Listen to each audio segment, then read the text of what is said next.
40 años después queremos recordar, fuimos, somos y lo vamos a contar. La juventud comunista es siempre sentir y sobre todo nunca dejará de latir. Somos la llama que no morirá, jóvenes comunistas, la historia cambiará, por los que cayeron y por los que vendrán. Bueno, pues nada, vamos a empezar esta mesa redonda online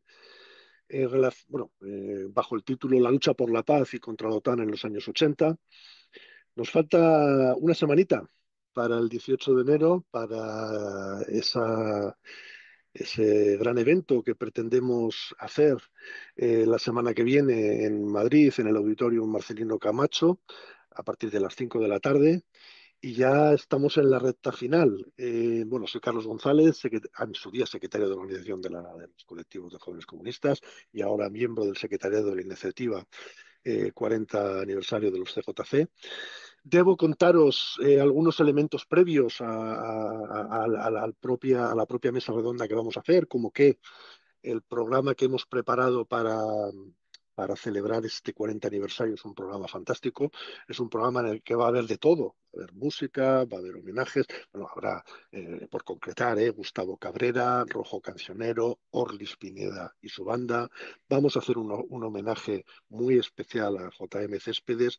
Va a haber vídeos conmemorativos, va a haber intervenciones. Vamos a intentar que sean cortitas por estas cosas de la modernidad, que parece que hay que intentar ir muy a lo concreto, pero en todo caso va a haber intervenciones de organizaciones juveniles invitadas, herederas de los CJC, organizaciones solidarias.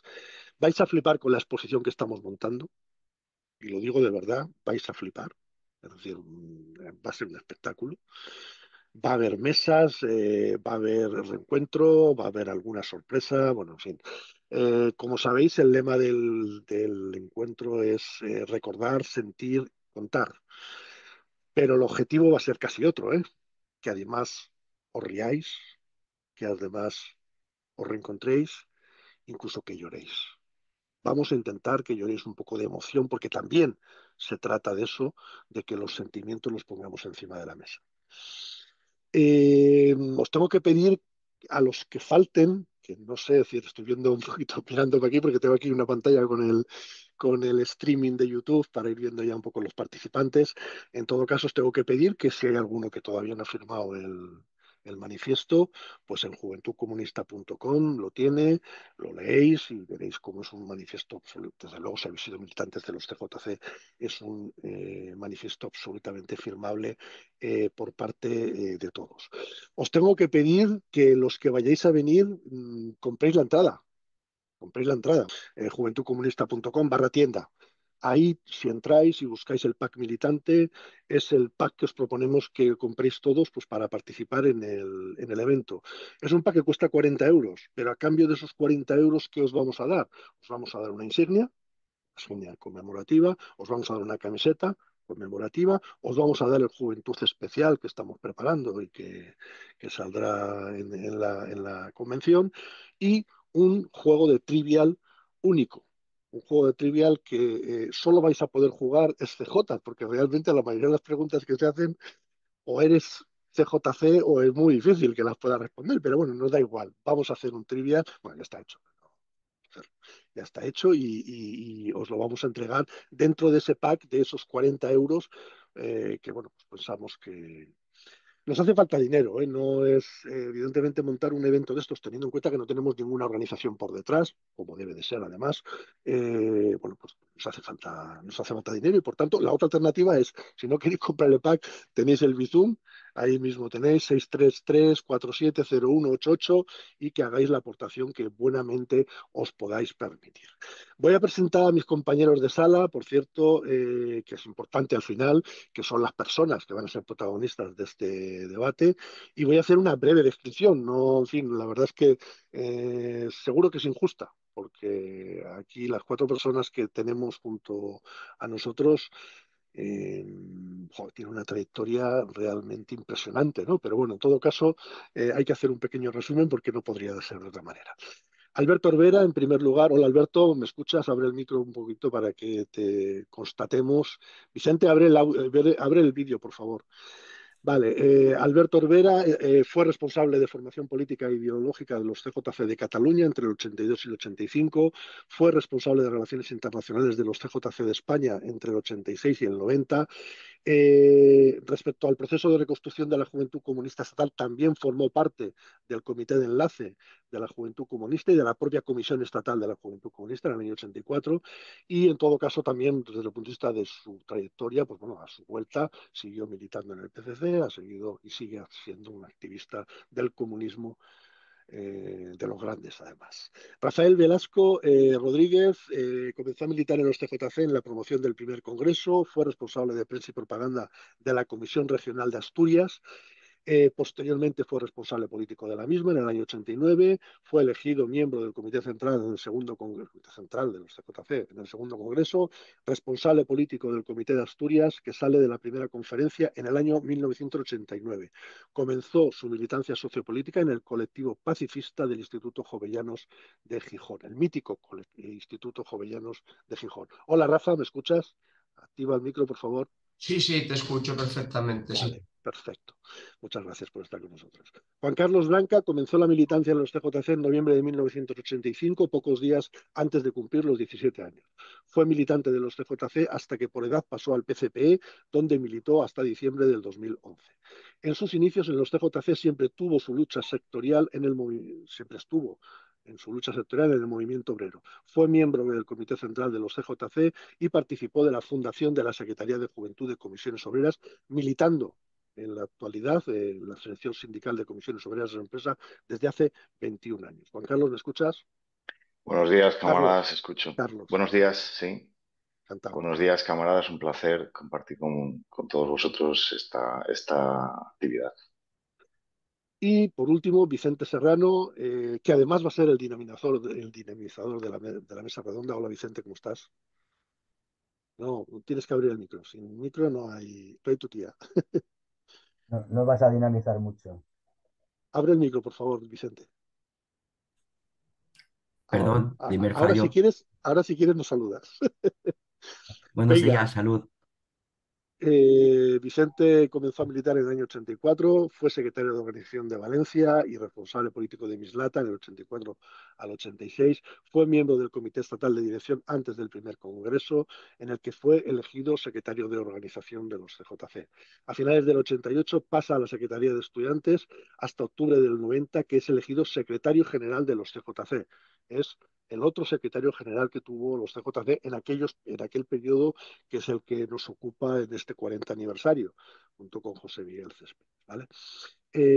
Tarea que desempeñó hasta el tercer congreso en el año 93 y del que salió elegido en la troika dirigente de los CJC. Se hizo educador social, donde ha desempeñado durante 22 años proyectos de base educativos con colectivos marginales. Bueno, pues este es el muy resumido y, insisto, injusto seguramente, ¿eh? Este es un poco el perfil de las cuatro personas que tenemos. Creo que todos los que estuvimos en los CJC les conocemos, por lo menos de aquellos años, sin ninguna duda. Y bueno, pues vamos a disfrutar con ellos. Deciros, simplemente estamos emitiendo en streaming, obviamente. Estamos grabando la mesa redonda. No podíamos que se perdiese este momento histórico. Y nada, yo le voy a dejar la palabra a Vicente, que va a ser la persona que dinamice el encuentro y para adelante. Venga, Vicente, todo tuyo. Buenos días, muchas gracias, Carlos, por tu presentación y el apoyo a estas y todas las tareas que estamos llevando adelante. En primer lugar, quisiera decir que he recibido varios, digamos, inputs o comentarios de personas vinculadas a la iniciativa de adherentes en torno a la ausencia de camaradas mujeres en la mesa redonda. Yo dentro del secretariado he sido la persona que se ha encargado un poco de organizar y tirar para adelante esta mesa redonda. Estoy súper agradecido a las personas que hoy nos acompañan, camaradas, ponentes, pero tengo que decir que hemos intentado tener esta paridad, buscar la paridad. No solo por ser un eslogan, sino porque al frente, en muchos mirando, ¿no? De preparar esta charla, empezando por la Comisión Estatal de Dirección, teníamos a Loli Oliva y pasando por muchos comités intermedios y colectivos de base o núcleo, al frente de estas tareas de la paz encontrábamos a cámaras mujeres. La verdad es que nos hemos puesto en contacto con muchas de estas camaradas que son adherentes de la iniciativa y fundamentalmente por razones de trabajo o cuestiones personales inaplazables no han podido estar.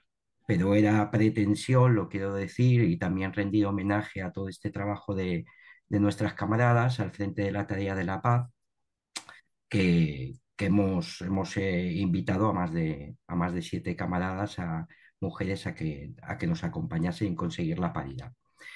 En segundo lugar, muy brevemente, quisiera decir que esta mesa redonda es la tercera de una trilogía. Me parece importante resaltarlo, porque a lo mejor algunas personas que hoy conectan no han podido participar de las otras dos o no las conocieron o no se enteraron. La primera fue el 13 de enero del 24 en Vallecas, fue presencial, y en ella tratamos el proceso de unidad que marcamos para la creación de los CJC entre diciembre del 82 y diciembre del 86. En la mesa redonda participaron personas que directamente protagonizaron aquel proceso y la verdad, aparte de las anécdotas, fue interesantísimo ver, sobre todo desde el punto de vista del ejemplo, cómo fueron capaces de forjar esa unidad para la reconstrucción de la juventud comunista y sentar unas bases claras, tanto ideológicas como políticas, como de estilo, que marcarían profundamente la trayectoria posterior. No hemos logrado aún picar los resultados de esta mesa redonda, pero lo haremos, espero, y es de una riqueza extraordinaria. La segunda ya fue streaming el 23 de noviembre y en ella nos centramos en el tema de las movilizaciones estudiantiles que empezaron en el curso 86-87. Fue también muy rica y los que pudisteis participar, las que pudisteis participar, pues visteis la calidad, ya que se trataba de camaradas que habían estado de lleno en las luchas estudiantiles, en la configuración o la construcción de estudiantes progresistas, de la Coordinadora de Estudiantes de Enseñanza Media de Cataluña, del marco unitario, y realmente fue una aportación extraordinaria a nuestro recorrido por sistematizar y recoger las luchas juveniles en los años 80 y la reconstrucción de la juventud comunista en este periodo. Hoy estamos en esta tercera de la lucha por la paz y de la OTAN. Por lo tanto, me gustaría dejar claro esto y por qué hemos tirado adelante el grupo promotor estas mesas redondas. Porque naturalmente las 5 horas que vamos a tener o 4 y media de encuentro en Madrid, que fundamentalmente, ya lo ha dicho Carlos, también se van a centrar mucho en lo emocional, en el reencuentro personal, en el saludo, en el abrazo, en el compartir, no dejaban suficientemente tiempo para ahondar en ciertos temas, con lo cual hemos creído de interés, en la medida en que se fuese aproximando el evento, poder, digamos, descargar o dar salida a toda esta recuperación de la memoria que estamos haciendo a través de la web y situar, digamos, estas mesas redondas como contribución al acto. Como siempre hemos hecho en los CJC, el acto final de la campaña es esto. Es una campaña que dura, está sostenida en el tiempo y hay que visualizarlo así. Va a haber muchas cosas y entre estas cosas estas mesas redondas que tienden a recordar, compartir y contar, en este caso y en el día de hoy, la lucha por la paz en la que participamos y fundamentalmente la lucha contra la OTAN. Dicho esto, me gustaría situar que para muchos y muchas de nosotros que militamos en los CJC en aquel tiempo, el año 86 fue un año que valía por 3 o por 5. Muchos de nosotros y muchas nacimos a la sociedad en esta lucha histórica. Yo como educador social siempre decimos que la educación es volver, digamos, a nacer en la sociedad. Naces biológicamente, pero luego es la educación la que te, digamos, este segundo parto que te hace ser un agente activo, un sujeto histórico, un sujeto de tu tiempo. En ese sentido, muchos y muchas de nosotros nacimos por segunda vez en esta lucha. Y me gustaría resaltar también que al hacerlo de la mano de los CJC o en la experiencia de militancia de los CJC, muchos de nosotros aprendimos o nos forjamos nuestro carácter de militancia y, nuestras trayectorias personales en esta lucha de la que salimos inicialmente derrotados. Yo creo que esto forjó también mucho nuestro carácter, o por lo menos esa es mi experiencia personal. El estar en los CJC, el contar con una visión del mundo, en contar con este intelectual colectivo que nos hacía, digamos, analizar y sacar enseñanzas también de esta derrota y de los errores cometidos y en qué contexto se enmarcaba, daba a las personas que estábamos en los CJC un aprendizaje, no voy a decir que nos convertía en superiores, pero que en todo caso salimos positivamente de esta lucha, aunque fue en términos concretos una derrota, como luego nos explicarán. Quisiera decir, para ayudar a enmarcar a los ponentes, algunas fechas, ¿vale? Para ver la trayectoria de esta lucha. Posiblemente hay más, yo he considerado algunas de estas que nos pueden ayudar a enmarcar el debate de hoy. El 6 y 7 de julio del 84 se celebraba la segunda festa de revolución con el lema "El Joves per la Pau, no a la OTAN".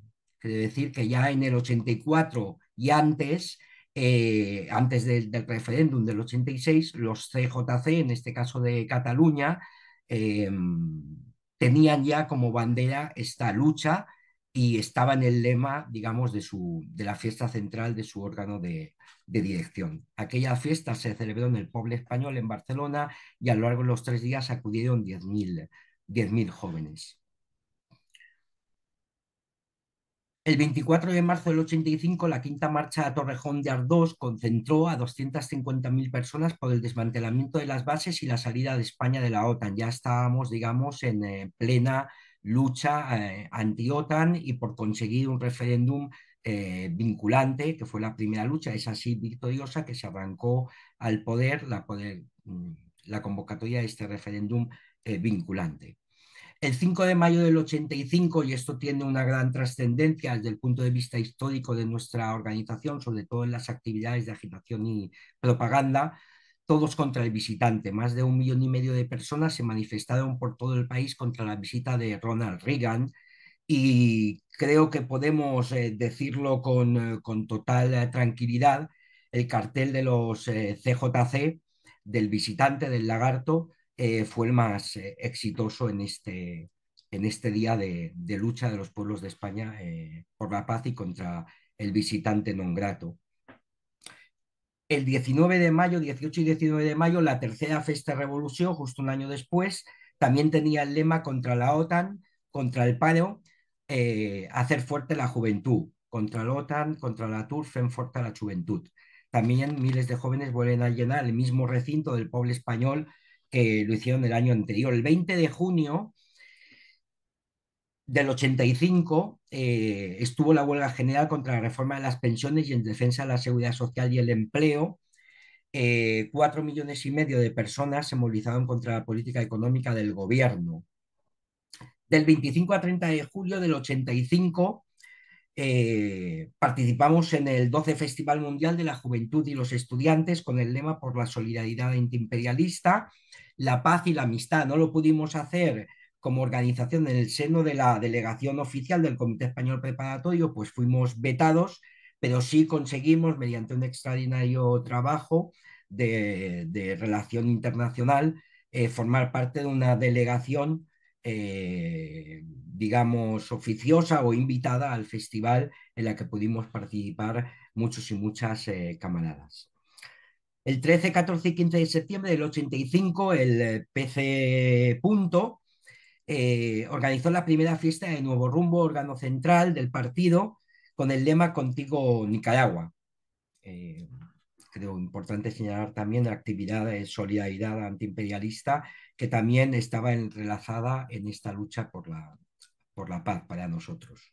El 3, 4 y 5 de noviembre del 85 se celebró el cuarto congreso de los CJC de Cataluña, donde se formuló por primera vez, digamos de una manera oficial, el concepto de unidad de la juventud en la lucha por sus derechos, que encardinó siempre la política de los CJC y que por lo tanto tiene gran trascendencia en la lucha que estamos o que nos van a contar. El 9 y 10 de noviembre se organizaron unas jornadas de lucha por la paz en todo el Estado, de acciones, de manifestaciones, de carreras populares, de partidos de fútbol contra la OTAN, de cientos y cientos, centenares de iniciativas en pueblos y ciudades al grito de paz sí, OTAN no, neutralidad y desarme. El 1 de enero del 86, la Unión Soviética presentó su programa para la destrucción total de armas nucleares en el mundo para el año 2000. El 23 de febrero del 86, la Coordinadora Estatal de Grupos Pacifistas, CEOP, convoca una gran manifestación anti-OTAN bajo el lema Todos a Madrid por la paz y el desarme, en la que participaron, según los organizadores, 750.000 personas. El 12 de marzo del 86 se celebró el referéndum sobre la permanencia de España en la OTAN, con el resultado que ya conocéis, un 56% a favor de la entrada, un 44% en contra. 7 millones de personas votaron no, haciendo frente a una campaña del miedo y del chantaje, como luego podrán explicarnos los ponentes. El 22 de junio de ese año hubo elecciones generales y el PCPE se presentó dentro de la coalición electoral Izquierda Unida. El 18 de agosto, la URSS vuelve a aprobar o aprueba una prórroga de su moratoria nuclear por otros 6 meses. Del 26 de agosto al 30 de ese año 86, los CJC realizaron el Campamento Internacional 50 Aniversario de la Juventud Socialista Unificada. El 1 de septiembre empieza el curso 86-87 para los estudiantes en nuestro país, curso en el que se producirán manifestaciones masivas contra la reforma educativa del ministro Maragall. En septiembre del 86 se organiza una campaña conjunta entre los CJC y la J chilena, la Juventud Comunista Chilena, con la ocupación del Consulado de Chile y contra la dictadura de Pinochet. El 10 de septiembre, una delegación de los CJC participará en el 10º Festival Odigitis, organizado por la KNE Juventud Comunista de Grecia. En este festival se venden 800.000 entradas. El 14 de septiembre del 86, los CJC participaron en una gran manifestación de solidaridad con el pueblo chileno en Madrid. El 20 y 21 de septiembre, la Comisión Estatal de Dirección aprueba los documentos que irán al debate de nuestro primer congreso y lanza la campaña del primer congreso. El 6 y 7 de diciembre de ese 86 realizamos nuestro primer congreso con el lema Joven por tus derechos, lucha con nosotros. Bueno, algunos datos que creo que pueden enmarcar perfectamente o recordar o ayudarnos a recordar y enmarcar las ponencias que vamos a tener. Por último, me gustaría señalar 2 cosas. Leyendo para hacer un poco la entradilla a la mesa redonda, he recuperado el Juventud Especial de marzo de 1986, justo después de los resultados del referéndum, un Juventud Especial de 8 páginas que se titulaba La lucha continúa, el futuro es nuestro. Allí se hace una entrevista a JM y quisiera decir 3 párrafos muy cortitos que él señaló allí. Dijo: miles de mujeres y hombres se han unido para decir no a la guerra, no a los gastos militares, no al imperialismo, y esto es lo importante. Nos hubiese gustado ganar, pero lo que no podemos hacer es dormirnos tras la derrota. Lo que debemos hacer ahora es analizar y corregir los errores cometidos y trabajar con esos 7 millones de noes, emplazando la meta en la creación de esa plataforma de izquierdas. Para que esa alternativa funcione es necesaria una pieza vertebradora, la unidad de los comunistas en el gran partido que todos deseamos. Bueno, espero que sirva para hacer memoria y poder enmarcar las ponencias. Muchas gracias.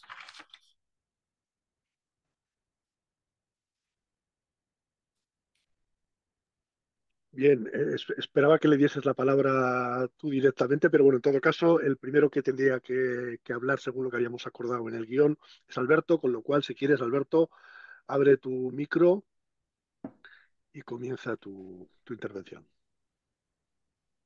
Bueno, buenos días.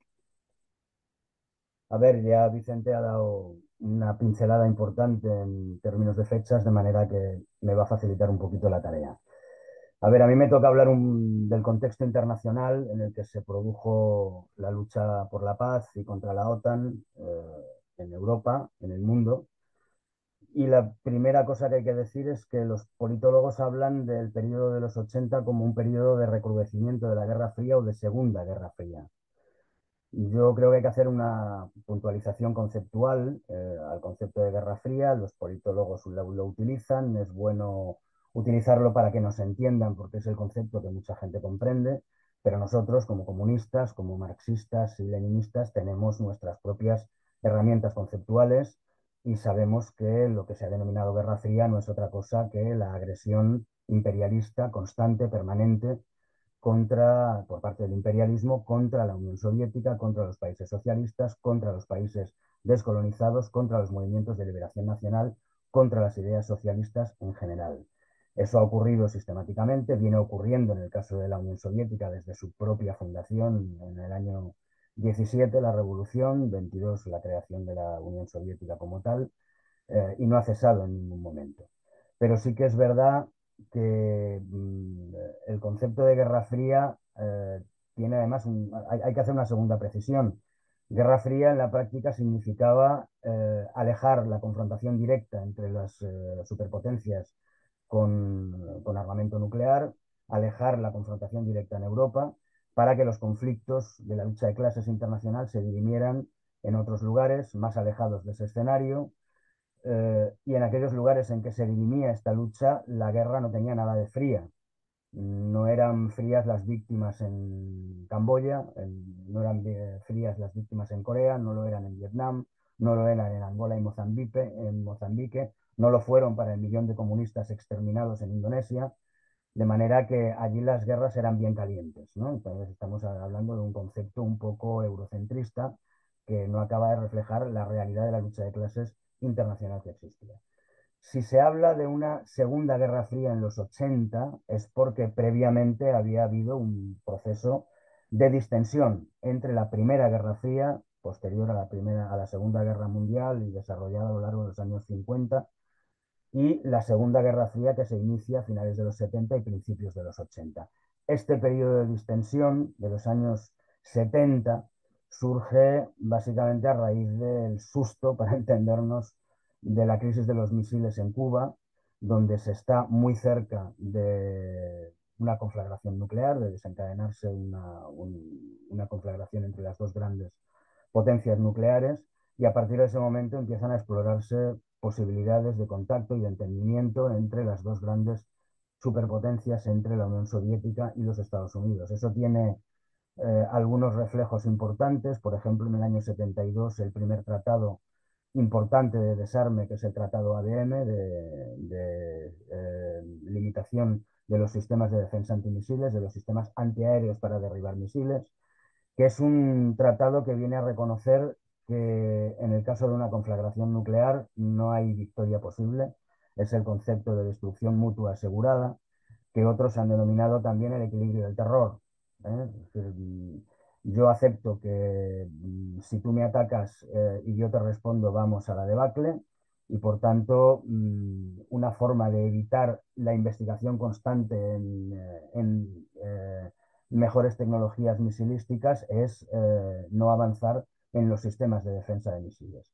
Ese tratado se acompaña de un primer tratado de reducción de misiles estratégicos, es decir, de largo alcance, los que tienen capacidad de cruzar el océano y alcanzar las principales ciudades de las dos grandes potencias. Es el tratado SALT I, y ahí tenemos un primer elemento de distensión en los años 70.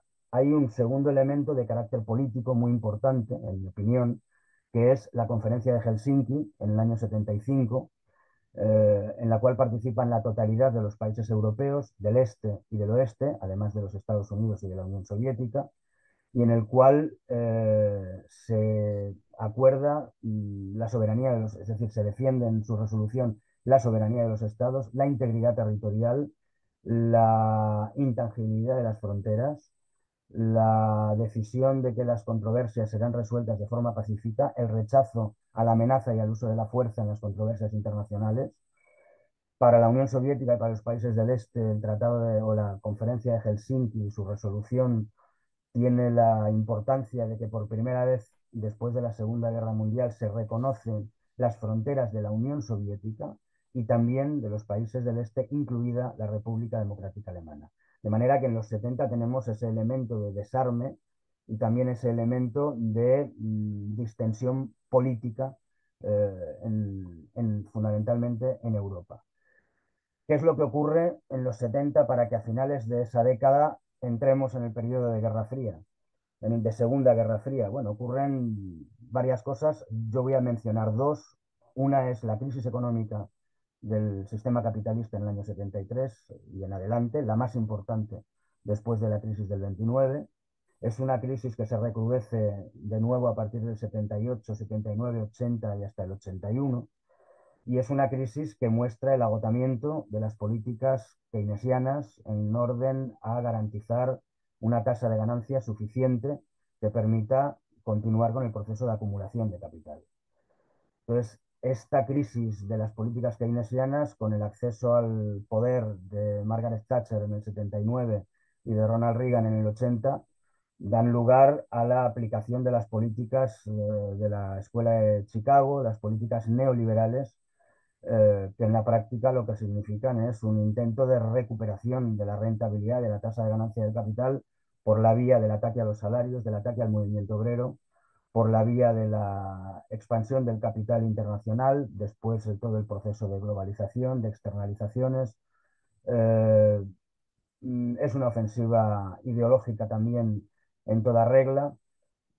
Y en esta ofensiva, como suele ocurrir en el caso del capitalismo, la guerra y el armamentismo son elementos importantes para la recomposición de la rentabilidad de la tasa de ganancia del capital. De manera que el cambio de paradigma después de la crisis capitalista de los años 70 ya coloca la guerra y el armamentismo como un elemento clave de su propia recuperación. Aparte del ámbito económico, en los años 70 se produce, durante la distensión, un retroceso en la hegemonía de los Estados Unidos. Es decir, aquí tenemos las derrotas de Vietnam, de Estados Unidos, tenemos la derrota de Irán, en la revolución iraní, que sustrae a Estados Unidos una pieza clave con el Shah en la frontera de la misma Unión Soviética. Tenemos la revolución afgana en abril del 78, también en la frontera soviética. Pero es que incluso en el patio trasero de los Estados Unidos, que durante los años 70 de distensión, un poco doctrina Truman, doctrina Monroe, América para los americanos, un poco las esferas de influencia, yo me recluyo allí, los golpes de Estado en el Cono Sur, pero a finales de la década, en la zona más importante estratégicamente para Estados Unidos, que es América Central, se produce la revolución de Nicaragua, está a punto de producirse la revolución en toda América Central, en El Salvador, en Guatemala, en Honduras. Se producen los acuerdos Torrijos-Carter por los que los Estados Unidos se ven obligados a poner fecha a la devolución del Canal de Panamá a la soberanía panameña, de manera que incluso en el patio trasero de los Estados Unidos hay un retroceso palpable de su propia hegemonía que amenaza seriamente. Incluso en Europa se producen, en Estados Unidos hay una intranquilidad creciente a finales de los 70 porque empiezan a estar en riesgo las bases militares y la pertenencia a la OTAN de algunos países del sur de Europa, como en el caso de la misma España, de Portugal, donde se ha producido la revolución, de Grecia, donde la izquierda y los socialistas en ese momento son contrarios son partidarios de sacar a Grecia de la OTAN, a la que pertenecía desde hacía ya varios decenios. Y además está la situación de Italia, en la que a finales de los 70 existe la posibilidad del sorpaso y el acceso de los comunistas al poder. Conocéis la guerra sucia que se hizo constantemente, la Red Gladio y todo lo que ocurrió en Europa para prevenir esa eventualidad. Y en la misma Francia, a finales de los 70, empieza a hablarse de la unión de la izquierda y de la participación de comunistas en el poder en el caso de que hubiera un triunfo de la izquierda, como ocurrió en el año 81, con resultados que no eran los que esperaba Estados Unidos, ni tampoco los que esperábamos nosotros, porque fue el inicio del retroceso y la debacle del Partido Comunista Francés. Pero hay una situación compleja para Estados Unidos en Europa, un retroceso de su hegemonía a finales de los 70, que también explica el cambio de actitud de los Estados Unidos y la ofensiva denominada Segunda Guerra Fría en Europa. ¿Qué manifestaciones tiene esta Segunda Guerra Fría? Bueno, en primer lugar, en el año 79 Estados Unidos ya no firma el acuerdo SALT II, que es la segunda fase de la reducción de las armas estratégicas. En el año 79 Estados Unidos interviene en Afganistán para empezar a armar a los grupos yihadistas, al islamismo político ultraderechista, y conocemos las consecuencias de aquello y las estamos viendo en directo en estos momentos en Asia Occidental y en Asia Central. En el año 80 Estados Unidos interviene abiertamente en Polonia, lo hace de la mano de la Iglesia Católica, del nuevo Papa Juan Pablo II, financiando a Solidarnosc con la intención de desestabilizar profundamente a los países del este y a al Pacto de Varsovia y a la propia Unión Soviética. Y en el año 79 Estados Unidos anuncia que está dispuesta a instalar en 5 países europeos misiles de alcance intermedio, los llamados euromisiles, los misiles Pershing II y los misiles de crucero, los cruise missiles, creando una situación nueva, y es que a diferencia de la Primera Guerra Fría, en esta segunda etapa el escenario ya sí es Europa, y la posibilidad y Estados Unidos valora abiertamente la posibilidad de una confrontación directa con la Unión Soviética, incluso con armas nucleares. Es el periodo en el que avanza en el Pentágono y se va introduciendo en la doctrina militar norteamericana el abandono de la destrucción mutua asegurada para sustituirla por la posibilidad de que los Estados Unidos pudieran ganar una guerra nuclear mediante un primer golpe en una guerra nuclear limitada en un teatro específico que sería el teatro europeo. Es un elemento que dispara las alarmas y las posibilidades de una confrontación nuclear directa e inmediata. Y eso es lo que va a activar las luchas contra el despliegue de los euromisiles, por la paz y, en el caso de España, unido a la reivindicación por el referéndum y por la salida de la OTAN. Los Estados Unidos justifican la propuesta de despliegue de los euromisiles porque los soviéticos habían desplegado poco tiempo antes baterías de misiles SS-20 en Europa.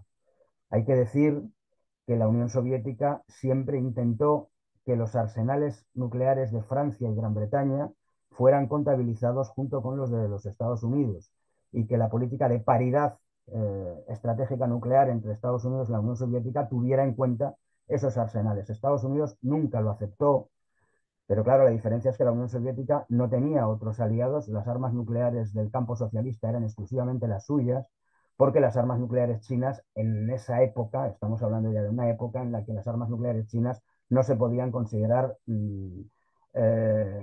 coaligadas con las de los soviéticos, tal vez Alberto, coaligadas me vas a disculpar, pero te quedan 2 con el minutitos, ¿eh? campo contrario. Voy ¿Vale? terminando. Finalmente, en el año 83 comienza el despliegue de los euromisiles en Alemania, y al mismo tiempo Estados Unidos anuncia la Iniciativa de Defensa Estratégica, la SDI, conocida como la Guerra de las Galaxias, que significa también la militarización del espacio, la instalación en el espacio exterior de sistemas de ataque antimisiles. Entonces, este es el entorno en el que se van a producir las gigantescas movilizaciones europeas, que empiezan ya en el año 80, en el 81 ya se manifiestan 400.000 personas en Roma, 800.000 firmas se recogen en Alemania en 6 meses, empiezan las cadenas por la paz en Bélgica, en Holanda, las trifulcas en torno a la base de Ramstein, las marchas contra la base americana de Ramstein en Alemania, al tiempo que se hacían las marchas contra las bases en España.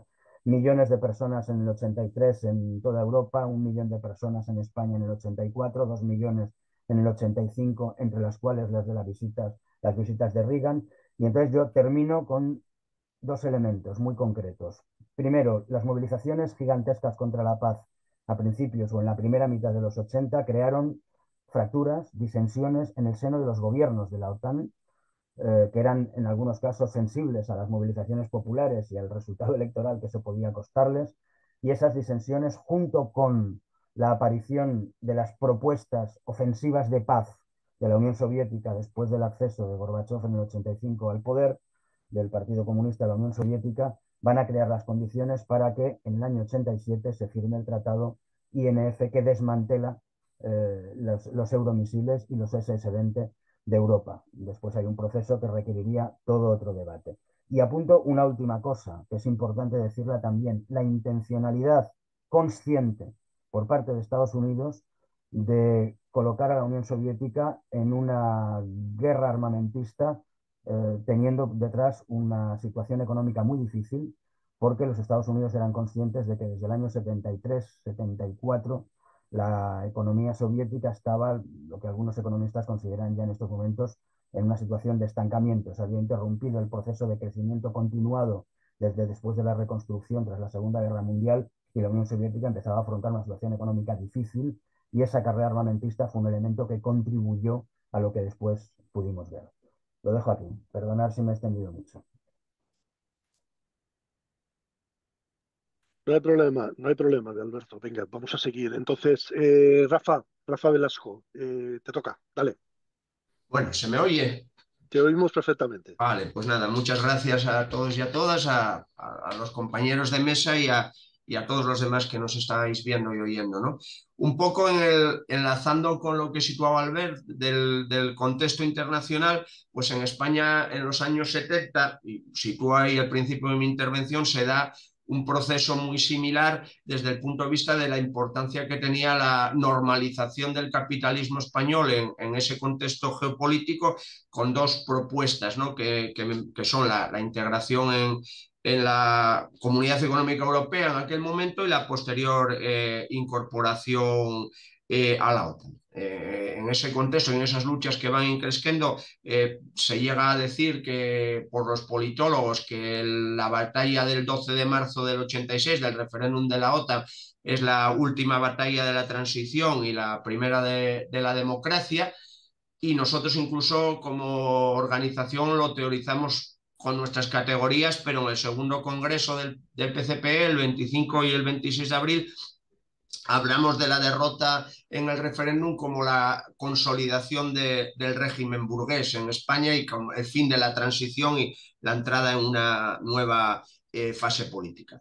Y después, bueno, pues también en todos esos debates y en todas esas luchas, pues también el tema de la lucha contra la OTAN, la lucha contra las bases, tiene importancia grande en la dinámica propia del funcionamiento de la vida de los comunistas en España, y se producen también fracturas en torno a eso.